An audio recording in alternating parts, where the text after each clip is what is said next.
Bienvenidos al módulo 2. Este módulo habla sobre las perspectivas teóricas en psicopatología, es decir, las diferentes perspectivas o ideas, enfoques que hay acerca de la psicopatología en diferentes teorías.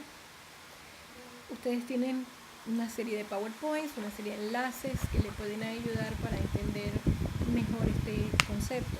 Voy a darles un plano algo general para poder ir a lo específico en la medida que ustedes vayan aprendiendo. La psicología propiamente dicho como disciplina, obviamente como otras disciplinas, tiene diferentes perspectivas teóricas y métodos con que analizar o trabajar su temática o en este caso a las personas. Así que los objetivos que tenga la psicología son múltiples. Aquí solamente hablaremos, por ejemplo, porque nos vamos a referir a la parte psicopatológica, que ya lo hemos visto, el concepto de psicopatología ya lo manejamos en el módulo 1. Vamos a conocer las diferentes perspectivas psicopatológicas y también algunos de los principales métodos de investigación que se pueden utilizar para abordar ese tema. La psicopatología, como ya ustedes saben, pues ya lo hemos analizado, ya lo hemos trabajado, pero vamos a ver otras bases, en este caso del comportamiento.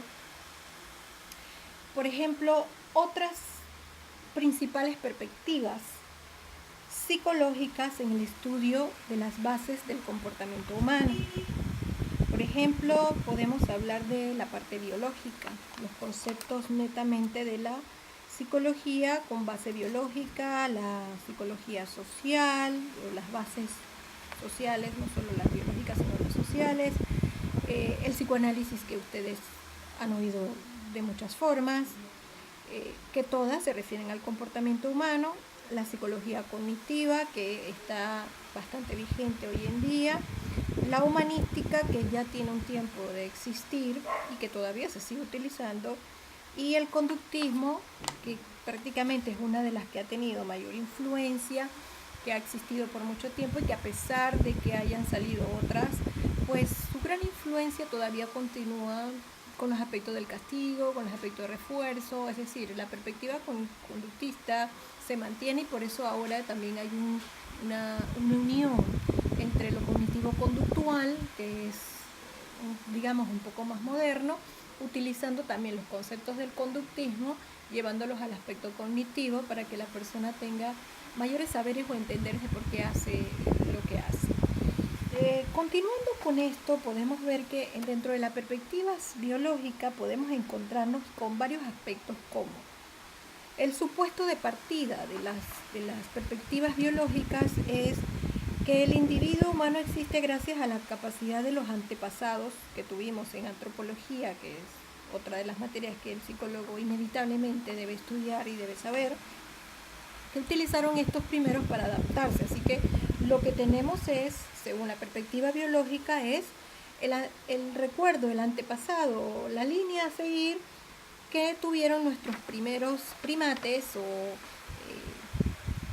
hombres o casi homo sapiens que primero existieron y que como en lo conductual en un ambiente cambiante y hostil. Por ejemplo, por darles un ejemplo, la conducta agresiva. La conducta agresiva tiene una explicación biológica antropológica. Era necesario cuando nosotros estábamos empezando a pasar a ser antropomorfos, a ser humanoides, a tener una diferenciación del resto de las especies, al llegar a ya un nivel cognitivo en el uso de nuestro pensamiento, nuestra creatividad, etcétera.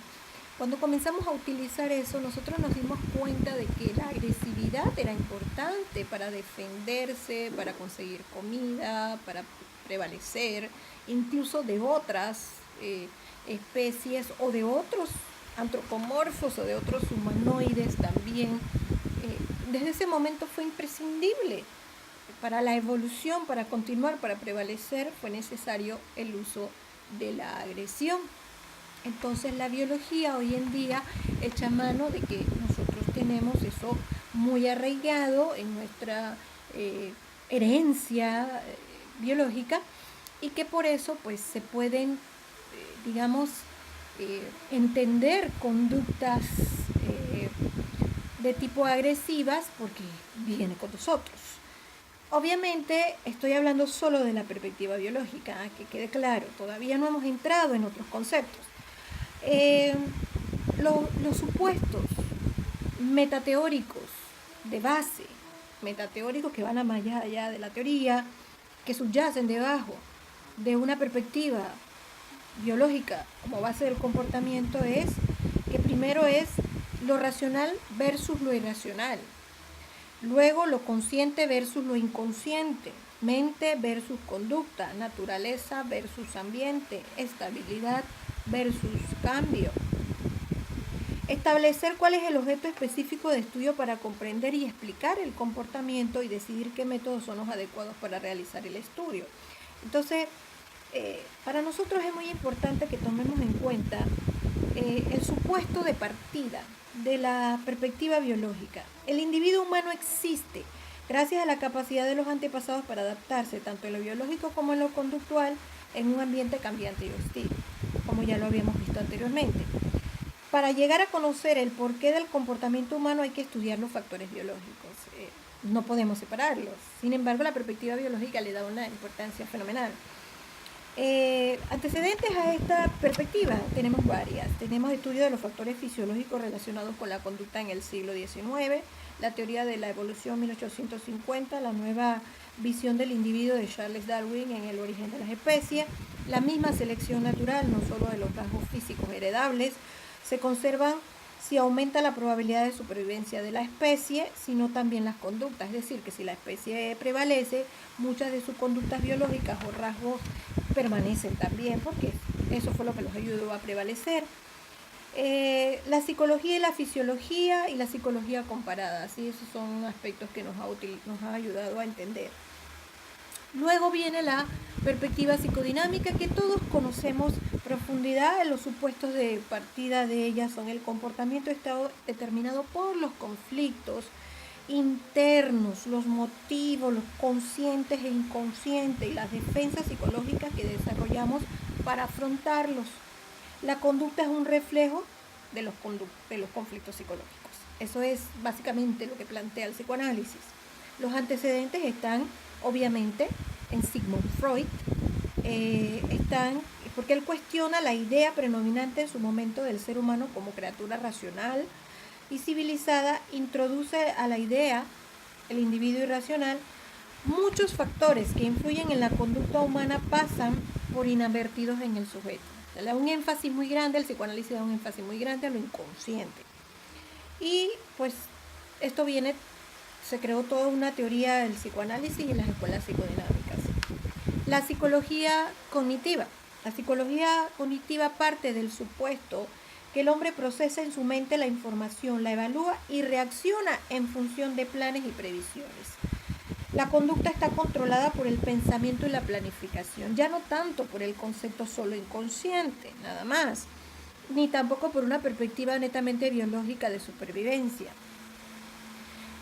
Tiene bastante antecedente en el estructuralismo de Bohm, que fue el que creó en Leipzig en 1879 el primer laboratorio de psicología experimental.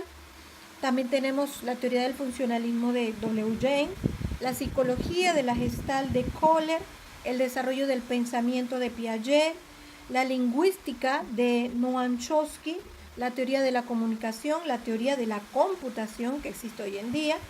Y allí también tenemos base como la cognitiva experimental, psiconeurología y ciencia cognitiva.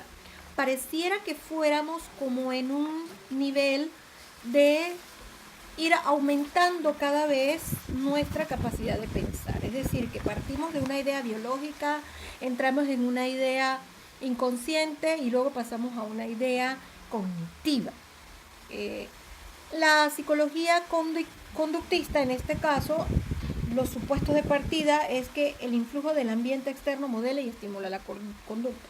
No estamos solos, nos influye el ambiente. La conducta depende de dos factores que intervienen simultáneamente: la forma en que fue condicionada